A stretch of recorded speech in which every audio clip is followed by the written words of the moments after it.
Hello everyone, myself Alisha Bawa from Asian Law College Noida, and my today's topic of discussion is vicarious liability. Whenever a person commits an unlawful act, he is held liable for violating the laws and is also punished accordingly. For example, a person named A enters into the property of some other person, suppose B, without his permission. Such an act amounts to trespass, and the person A would be liable for the same.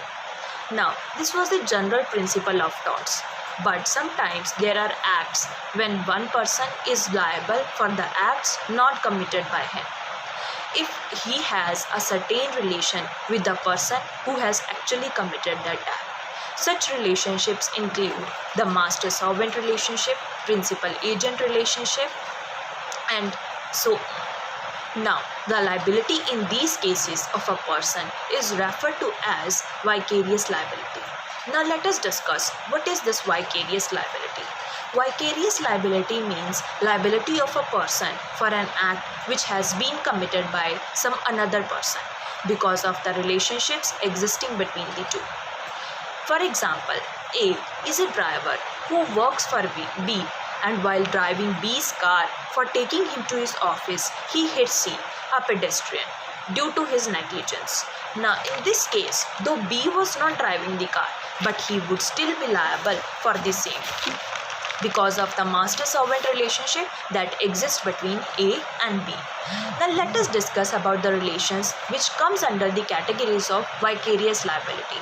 The first being the master-servant relationship, partners in a partnership firm, principal and agent relationship, the company and its director, and the owner and its independent contractors. Now let us go through the vicarious liability of a master by his servant. In a master-servant relationship, the master employs the services of his servant, and the servant works according to the commands of his master, and thus they share a special relationship. In case of a tort, if a tort has been committed by a servant, it is said to have been committed by the master himself. There are certain cases in which the servant does an act for his master, and thus in law it is deemed that the master has done the act himself. Therefore, if the servant commits an tort or an unlawful act, it is deemed that the act has been done by the master himself. Now, this liability of master is based upon two maxims, that is, Q facet per LM facet per se. This means that whenever a person does get something done by another person, then that person is viewed by doing such an act by himself.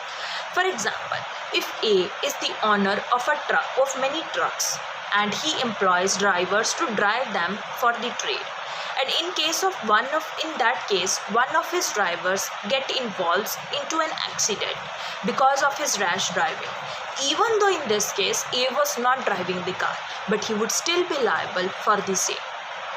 Next maxim being respondent superior. That means the superior should be held liable for the acts committed by the subordinates. Now, in these two maxims have played an important, significant role in the development of the law of vicarious liability of the master.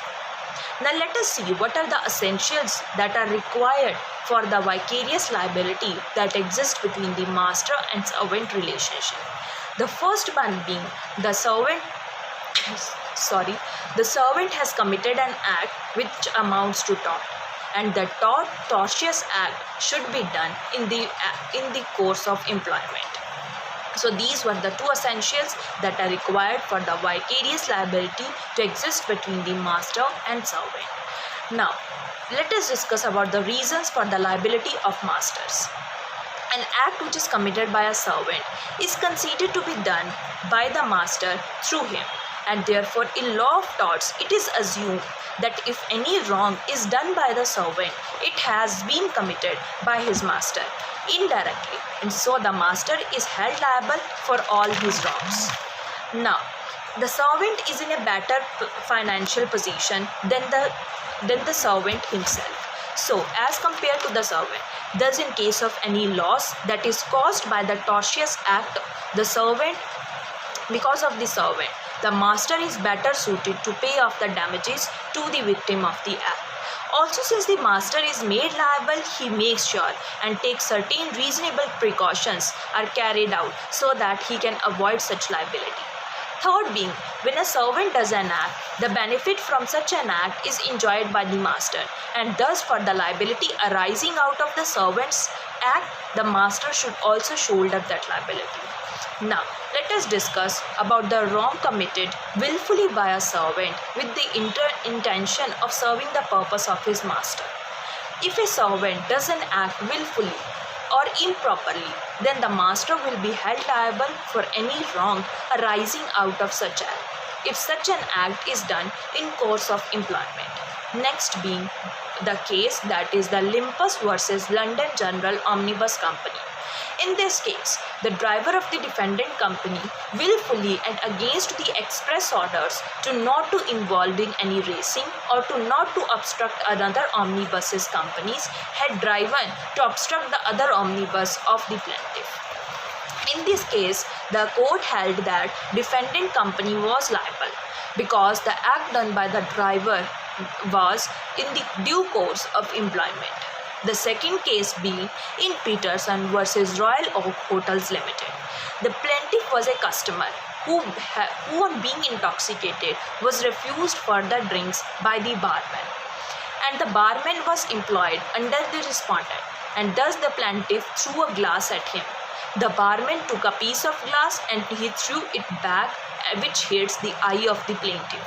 The respondent hotel was held liable due to the act of the barman, who had a master-servant relation with them. Now, let us come to the conclusion of this vicarious liability. It is seen that under vicarious liability, a person can be held liable for the torts committed by some other person if that person shares a master-servant relationship with him. Thus, the servant does the act on behalf of his master, and therefore the law of tort provides that an wrongful act which is done in course of employment by the servant is bound to make the master liable for it. There have been several tests for determining the relation of master and the servant, and the court also applies its discretion according to the facts of the case to determine such a relationship. Thank you.